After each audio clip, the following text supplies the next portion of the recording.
Hi, Principal Matters listeners. This is Will Parker, host of Principal Matters, the School Leaders Podcast. And I'm here with my co-host, Jen Schwanke.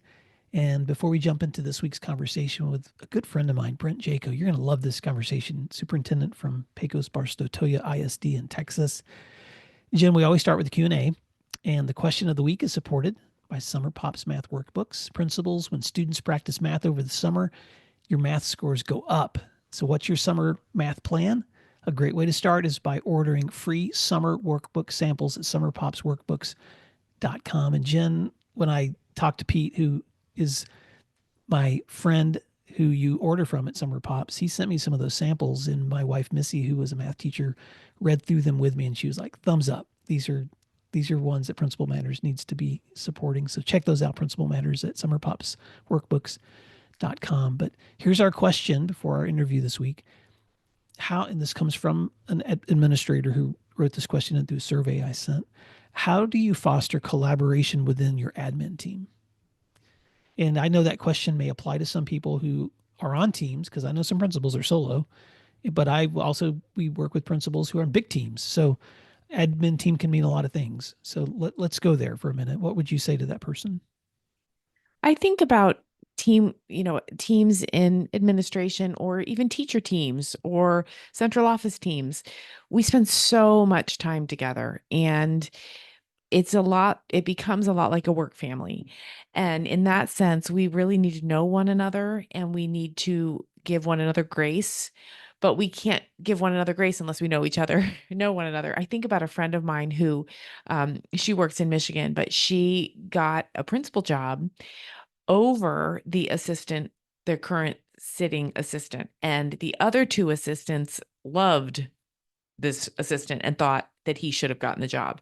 So my friend had her work cut out for her. She had to win over these three people who kind of didn't want her to get the job. So the first thing she did is spring for them to all go to a baseball game together, and bring your spouses. Let's go to dinner. Let's go to the baseball game. And I thought, my gosh, she's crazy. She's also brave, because, these people didn't really want her. They had a wonderful time.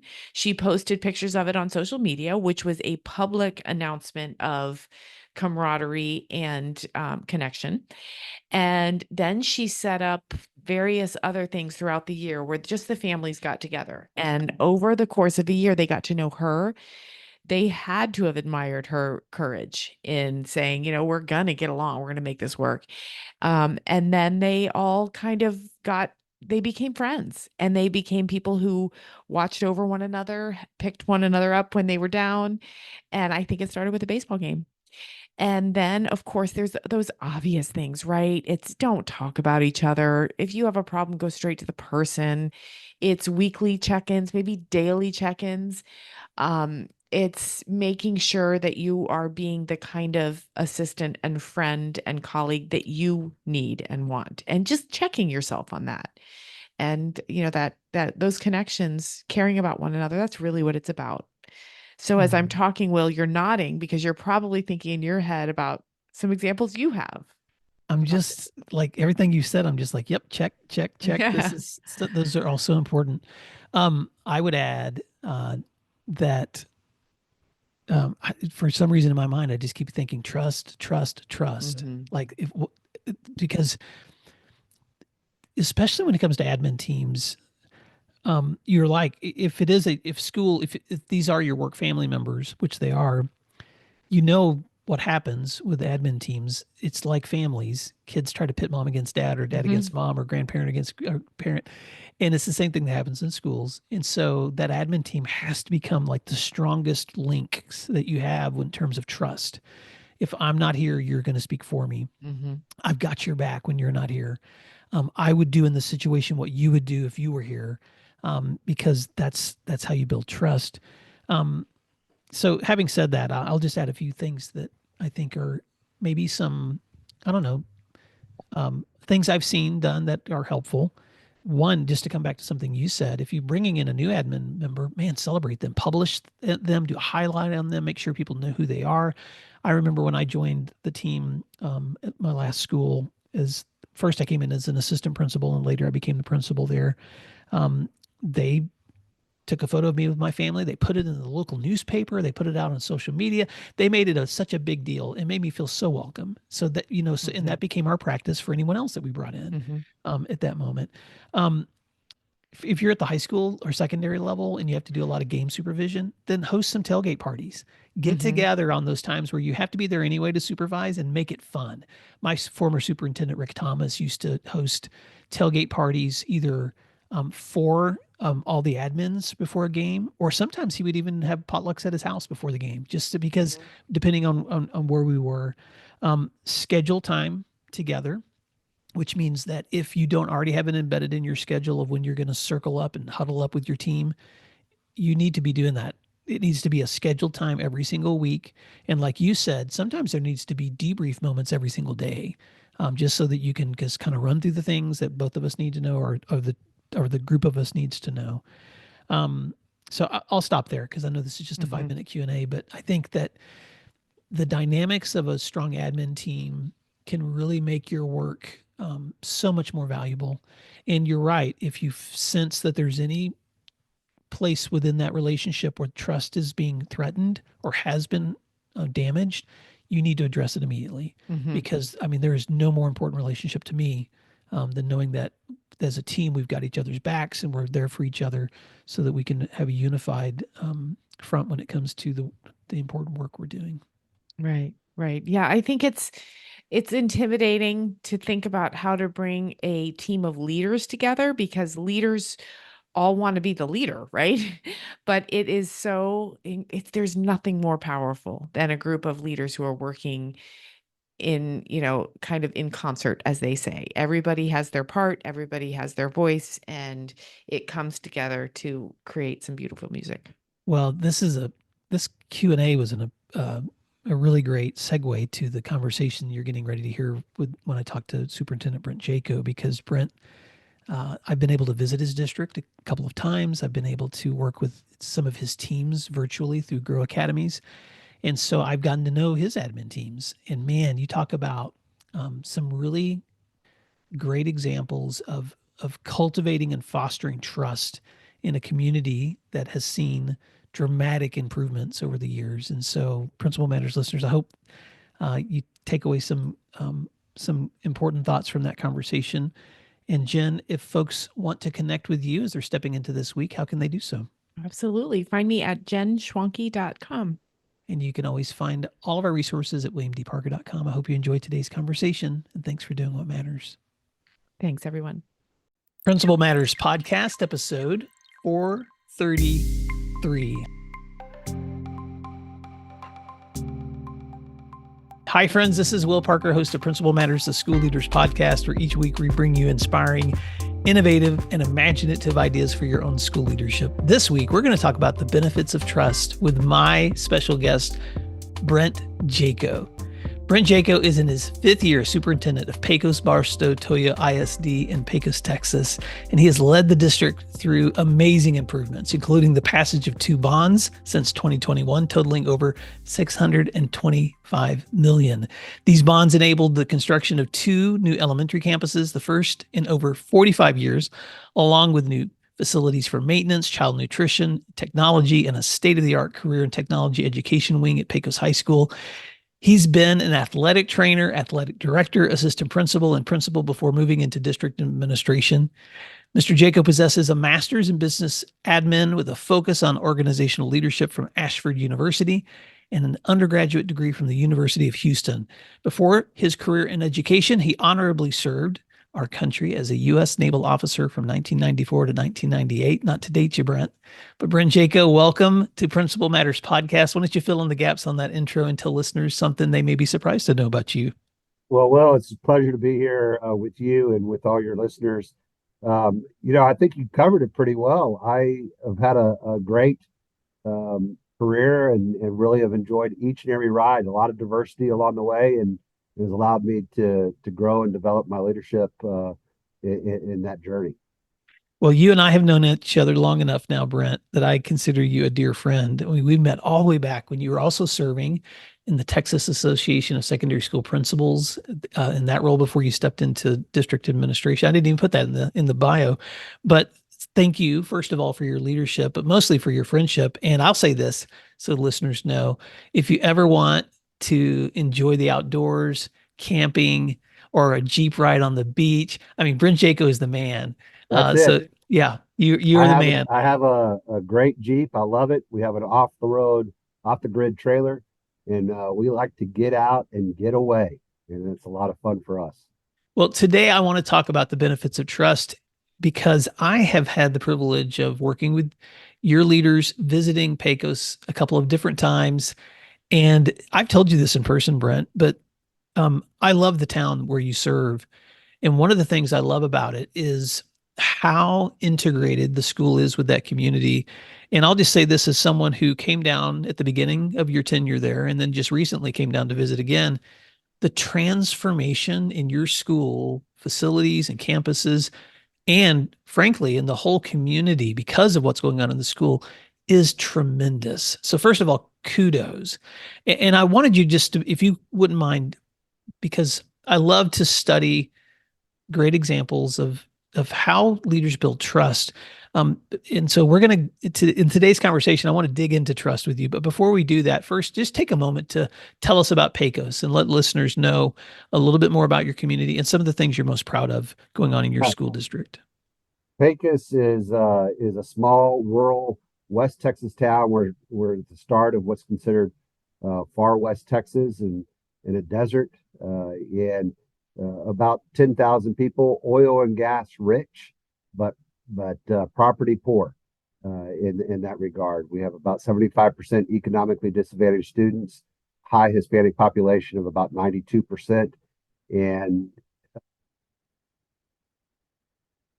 good group of people here, super nice, Texas friendly, that want to have great things for their kids and have success in their kids. And over the course of time here in Pecos, and one of the challenges I faced coming in was for the last 20 years, there's been a lot of turnover in superintendents, a lot of turnover on the board. And I am superintendent number 20 in the last 20 years. The average lifespan when I arrived in July of 20 was 8 months. And so we have done a lot of work on building trust and rebranding and making sure things are done right for our kids and done right across the school district. And so it's been a lot of fun to be on that journey with a lot of great people here in the district. That's a really quick summary of 4 years of just amazing stories and things that have happened. And I mentioned a few of the facility improvements you guys have done. You've done more than even the ones that I've mentioned. And it's just Brent, to be in a place that's had that much turnover meant that when you stepped in, you had to, I'm sure, assess what were the strengths that existed and where you needed to find additional strengths. So I've watched you build a team. I know you're committed. You know, this show is called Principal Matters, and I know you're a former principal, but you're, as a superintendent, you are so committed to your principal leadership development. I know you have them meeting with coaches. I know you've brought me down several times. I've been able to do academies with your leaders, but I want to just kind of go back into the story of because and by the way, I know that by telling your story, it doesn't mean like, oh, suddenly everything's perfect in Pecos, but it is definitely improved.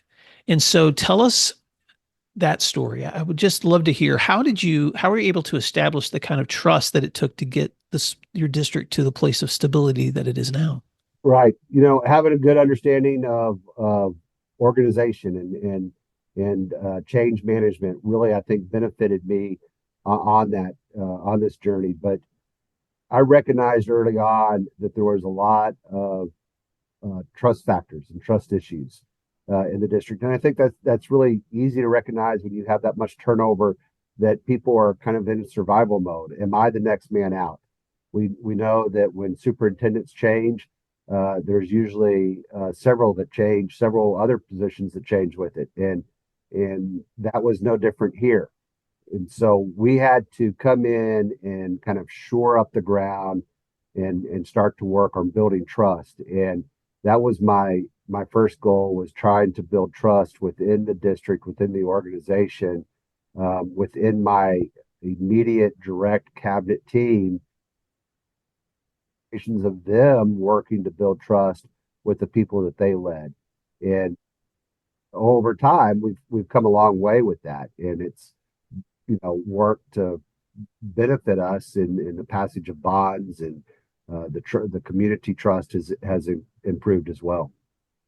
Well, and also the innovative ways that you've led. I didn't mention this, but I would love it if you would explain, because I've not been in very many places that have also been able to take that same um, improvement capital and attract teachers the way that you guys have, even with housing development. Can you talk about how that happened?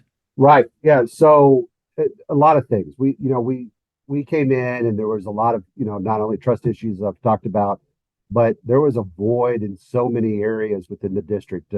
They were upside down on the financial side, with how they were managing the books. They were probably close to having our Texas Education Agency come in and monitor the books. They had failed audits for a number of years, and we needed to shore up a lot of things in doing that, and attracting teachers to this type of community that had so much turnover was a challenge. And so immediately worked to start to establish some trust, found some things that we could accomplish and get done quickly to start letting people recognize we were going to do what we said we were going to do, and went to the board and said, I need to find a way to have certified teachers here. We have a housing crisis here in Pecos. There are no homes to buy. There's no homes to rent. Apartment complexes are extremely costly because of the oil and gas, and we need to do something. And my suggestion was to work on building an apartment complex. And so we had some money in fund balance, and made a commitment that if we were going to grow and change our district, we had to have quality staff here. And we went to move to an apartment complex, and it really helped change our recruiting efforts. Well, and I've seen it. And we're not talking just about a simple construction of a few places for people to live. Brent, you guys built a beautiful place for with just beautiful housing, great amenities. You built it in a way where people could have shared community. So kudos on not just providing a housing option, but one of the nicest places that people would want to live in Pecos. Right. We really wanted to build a place like that. Um, it's 64 units. They're in 8 different housing blocks, 8 apartments in each block, but they're all right together. They have some common areas where, like a little gazebo area where they can go out and barbecue together, and they're taking advantage of that. They're doing that. We really wanted to build that community, and we tried to be intentional also in how we placed people into the different buildings. We have a survey that they fill out. We wanted to try to find connections naturally from interest and dislikes that people had, that we would put them in an area that they felt comfortable. And I think that's so important in education, because if we can go home and get some rest or have some good conversation with our neighbors, then we feel good about the day. We feel good about things, and we're ready to go the next day. And we know that the people around us are doing the same great work that we're doing, and we can collaborate with them and work with them on getting better. You also, I know, identified a huge need that your community and teachers had for early childhood development. And can you tell us the story of how you saw that need and how you guys redesigned the way you do, including an entire facility for serving those babies and preschoolers? Right. Throughout, I'd say throughout the country, I know in Texas for sure, but really probably throughout the country, daycare is becoming very challenging and extremely expensive. And, we know in corporate America, there's a lot of benefits that are offered to employees for childcare and those types of things, probably not so much in the public sector. But when I came, we had a small daycare for a handful of our employees, and also for any students that would become pregnant or have a kid, that we wanted to make sure that they had ability to finish high school and that their kid was going to be taken care of while they were finishing high school. And so we took that concept and expanded it to better serve our community. And right now, the daycare is opened up. We have a facility that can serve about 230 kids.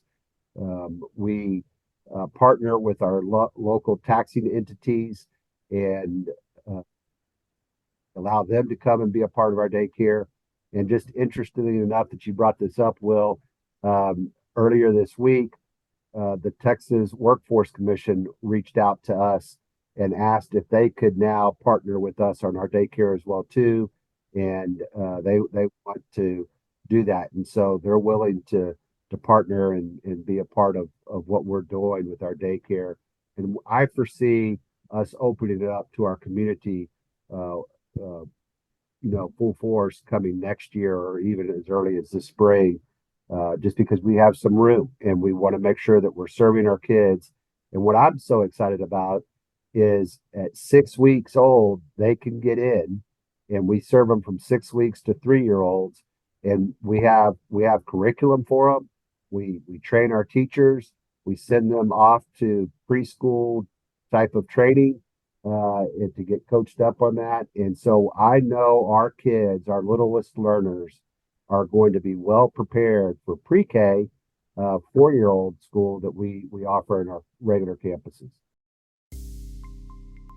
Let's take a moment to thank our sponsors, and then we'll be right back. Everyone talks about the power of data-driven instruction, but what does that actually look like? Look no further than IXL, the ultimate online learning and teaching platform for K-12. IXL gives you meaningful insights that drive real progress, and research can prove it. Studies in nearly all 50 states show that schools that use IXL outperform other schools on state tests. Educators who use IXL love that they can easily see how their school is performing in real time to make better instructional decisions. And IXL doesn't stop at just data. IXL also brings an entire ecosystem of resources for your teachers with a complete curriculum, personalized learning plans, and so much more. It's no wonder that IXL is used in 95 of the top 100 school districts. Ready to join them? Visit IXL.com/PM to get started. Hi, friends. Did you know that Principal Matters, the School Leaders Podcast, has been downloaded over 1.5 million times? We are so proud to share conversations, interviews, and resources to support leaders like you who are serving school communities worldwide. And I'd like to invite you to explore our books, our professional development offerings, our Grow Academies, our masterminds, executive coaching, and keynote presentations, because we're here to help you and your teams build schools that you're proud to call home. So here's my question. How are you planning to keep growing in the semester ahead? We're booking events right now for the next 2 years, and we would love to serve you in person or virtually. So visit williamdparker.com and click services, or email me at will@williamdparker.com to connect. I would love to hear from you. Thank you, and I hope you enjoy the rest of today's show. You're listening to Principal Matters, the School Leaders Podcast. Well, I have said this to especially younger educators that I meet in my work, Brent. If you haven't heard of Pecos, Texas, you need to go check it out, because you guys have not only figured out ways to enhance housing opportunities, to take care of childcare and daycare, but you as a leader, you wanted to be competitive in pay. You wanted to be competitive in offering ongoing college education. So many things you guys have done. So kudos to you for the way that you've been able to step in and really see the need. You also recommended to me a book that I have been using this year in my masterminds and in some of the executive coaching that I've been doing, called The Speed of Trust by Stephen M. R. Covey. And I have to say, Brent, thank you for that recommendation, because I reached out to several of my friends last summer and just said, hey, what are the things that have shaped your leadership? And when you sent me this title, I thought, okay, I've got to read it if Brent's read it. And having read this book, I have been I've been connecting the dots, my friend, between what I'm reading in this book and what I've been seeing you do. So I wanted to just take a moment here. This is so selfish because it's a way for me to bring it full circle. I ask you for a book rec, and now I get to talk about it with you in an interview on my podcast. So I wanted to ask you, I want to set the stage for listeners, because in the book, Stephen Covey, after he unpacks how when you increase trust, you increase the speed of which you can actually accomplish things. And he talks about how that every person, leaders especially, have to first have self-trust, then relational trust, then organizational trust, then build market trust. And then the ultimate goal is the trust that you build in the community or the society that you live in. So I just wanted to ask you, as an experienced leader, Brent, you've done this, you've had many different opportunities in this career. I know that because you and I know each other personally, that you're looking at the next few years before you retire. But as you think back to your experiences in leadership, talk about whichever piece of that you want to pull. Talk about how trust has been such an essential component for you in building the kinds of changes that you've seen. I would start with this. One, first, you got to be able to trust yourself. You got to be able to trust that you're going to be so much more than truthful, but you're going to be truthful in your words and your presentation, and I think really understand your core values and really live and reflect your core values in what you do and how you do things. But then going beyond that, I don't think there's probably a listener listening right now that wouldn't agree that when we go and have a conversation with someone, we want the truth.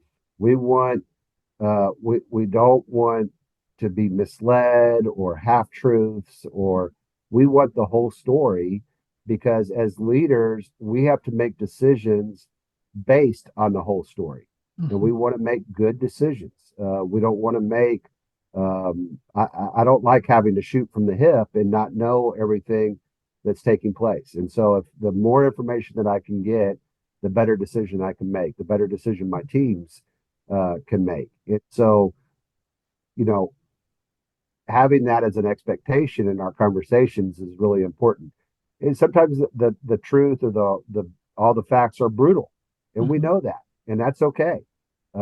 We have to understand that, digest that, and then be able to move forward from that. But if we get that sugar coated and they're really brutal facts, it's going to cause us problems down the road as leaders. I love that.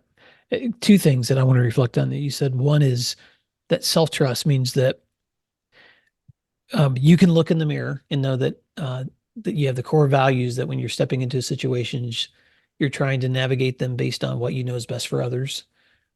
You're not being pushed by even though we're influenced by fear or even by our own egos sometimes, the ultimate goal is, okay, what is going to be the decision that I know is true to the mission and the values of what we say we're here for?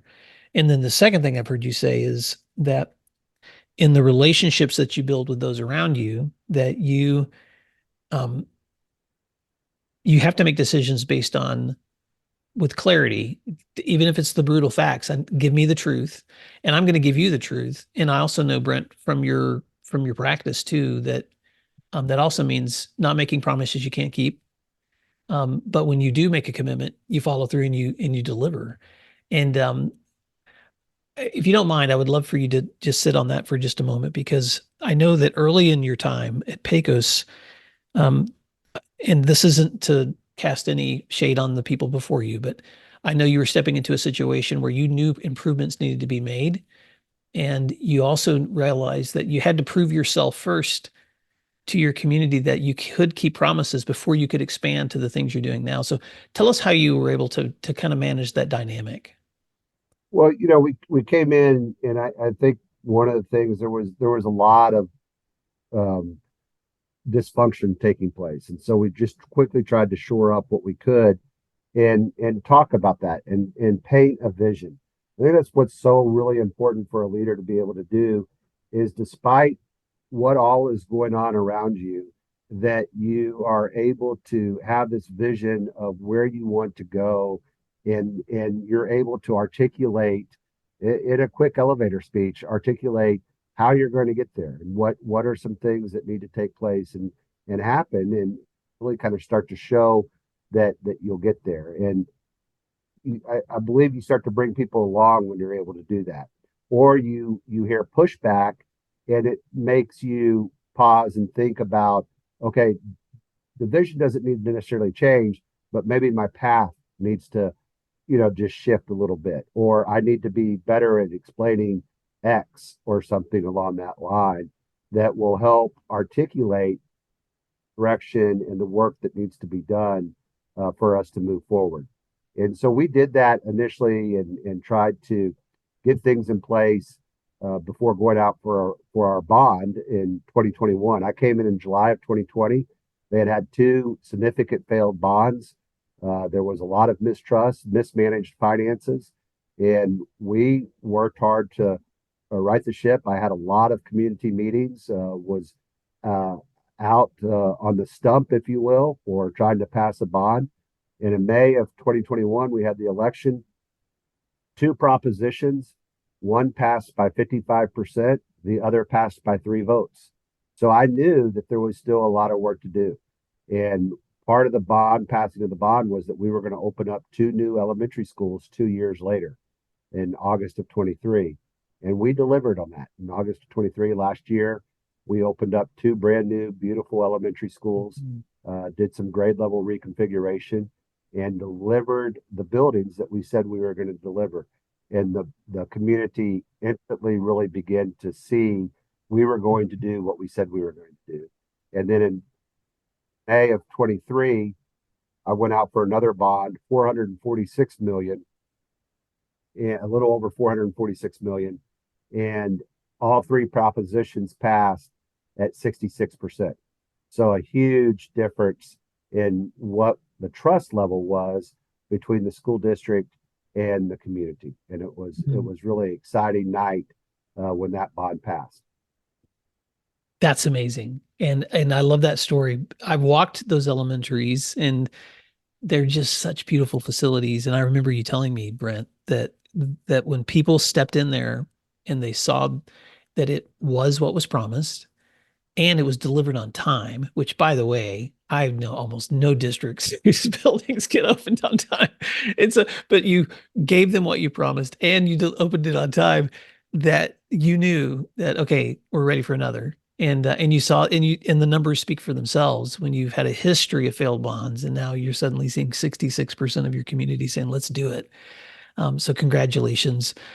One of the things I love about these conversations too, Brent, is the leader who's sitting in the room. And I have, because you've listened to this show and you've been a friend of mine for so long, I have aspiring leaders, I have new principals, but also seasoned leaders that listen to this show. But I want you to take a moment and pretend that you could sit across coffee with a young leader who's stepping in, maybe moving from a position as a coach or teacher into that first admin position. What are some things you would tell them just to keep in mind? Because leadership is not easy. So what are some of those things you would say for that man or woman to keep in mind? I think like I just said a few minutes ago, have a vision or direction of where you want to go, because then that helps you stay the course on what you need to do. I think without that, you can get distracted by the wrong decisions or being focused on the wrong things. Mm-hmm. And so when you have that vision, when you have a path or how you're going to get there, it helps you stay focused on the right work at the right time. And I think that's really important in any leadership, school leadership, because it's so easy to get distracted in the wrong areas. The other thing I'd say is not everybody's going to agree with you, and you have to be okay with that. You are working to do the right work for the kids in your district, for the kids in your campus, and you want to stay focused on that work, and realize that people are going to have different opinions, but able to work to explain your vision and the direction that you're going, and hopefully pick up an ally along the way. I love that. The clarity of knowing why you're there and where you're going, and then the reality that I like to say it this way, that every great decision is going to make some people happy and some people angry. You'll never make everyone happy Right. in that role of leadership. We're not, leadership is not about running a popularity contest. That's politics. Leadership is something grander and definitely more challenging at times, but it's the right work. It's the good work. That's so good. Now I want to take that same question now, because I also know I'm talking to a friend who's worked in almost every level in the education K-12 sphere. And so I also know that I have listeners that reach out to me and they're really wrestling with that change of, what would it look like if I went from assistant principal or building leader to district leader? And I'm just curious, what advice would you give to that leader who may be stepping out of that building level and into the kind of support where they're influencing more than just one side or one group of teachers or one group of students? Yeah. Well, philosophically, my belief in leadership is that everyone is a leader in their own right. Whether you're a custodian or a cafeteria worker, a teacher, a paraprofessional aide, assistant principal, district administrator, or even the superintendent, we are all leaders, and we have to lead and manage ourselves. And I think that goes back to that self trust that you have to begin with. You have to be able to look at yourself and say, am I trustworthy? Am I leadership worthy in the position that I have? And learning to lead and learning to develop from within the middle, because and having that mindset of I'm a leader in whatever position I'm in, you get to practice and refine your leadership skills on a daily basis, because you're getting bombarded from the top and you are leading the people that are that report to you, and so you have to be able to manage that and lead. And so an example, a teacher is the leader of their classroom. They may have to do certain things from administration side or do things they want done, but at the same time, they're working to build solid relationships with the kids, so the kids buy into the curriculum and buy into the learning that has to take place in that classroom. And same with an AP, a principal or central office may be saying something that has to get done. It's how that AP decides to deliver that message to the faculty, to the staff, or the principal decides to deliver that message to the faculty or staff that makes a difference. How are you leading in your spot to accomplish the things that need to get done? You really start to better your leadership practices when you take on that mindset that I'm a leader in the role that I'm at. I need to do the best job that I can do. And that's going to help me when I step up the chain or step up the ladder to the next position. I'm gonna be a better leader, and I'm gonna be ready for that next challenge, because every seat up the rung of the ladder carries more weight with it. Mm. Wow, Brent, I want to just sit there for a second, because I feel like you're touching on something that I know is a tension in everyone's leadership. First of all, I hear you saying that what works in great classrooms works at every other level. So thank you for saying that. The leadership is not just a title. Leadership is everybody's a leader in what they do, but the greatest teachers, the greatest administrators are the people, in your words, that build relationships while at the same time inspiring others to accomplish the goals that we need to do collectively.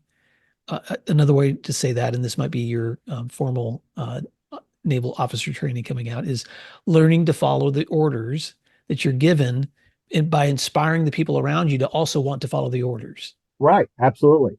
The worst thing I think you can say is, as a principal, is central office said we have to do X. That's the worst thing you can say. I tell my team from time to time, don't go away and say Jaco said this, you have to do this. That's not how we lead. We lead because we believe this is the right work and this has to get done, and you're able to explain it to the people you lead as being the right work and what needs to get done. Well, Brent, Jaco, I want to say on behalf of my listeners, but also just as my friend, Thank you for doing work that matters. And I have just been so looking forward to introducing you, but I also want my listeners to be able to connect with you, because I'm sure people are listening right now that would either A, want to know more of the things that you guys are doing that they may want to introduce in their communities, or B, reach out to you for collaboration. I should also just brag on you, because I know that Texas has recognized you as an Administrator of the Year and last year, and I can't remember all the different titles that you've been given, but kudos, my friend, on the great work that you've been doing. But how can people stay connected with your work if they want to reach out to you or learn more about what's happening at Pecos Barstow Toya ISD? Well, I'm easy to find on our district website at pbtisd.net. My email is there, easy to connect that way. We have a just ask button that you can do. I don't have a website. I'm a pretty plain guy. I'd give my cell phone, but I'm pretty open with a lot of things. But I'll probably pass it out my cell phone today. But office phone number here is 432-447-7201. But probably the best way to find me is on our district website at pbtisd.net. Doors always open. Shoot me an email and I'll be glad to reach out and have a conversation, willing to help out or talk about what we've done and how you may be able to do the same thing in your space.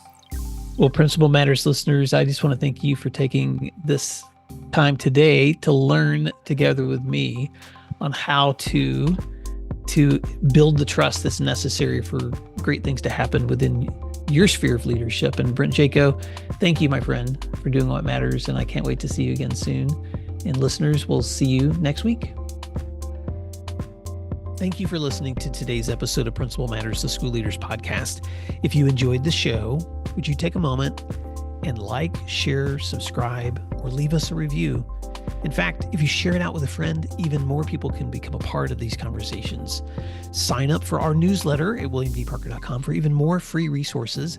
And don't forget to check out our website to learn more about our books, professional development offerings, Grow Academies, masterminds, executive coaching, and keynote presentations. Wow, let's keep learning together. And thank you for doing what matters. Principal Matters.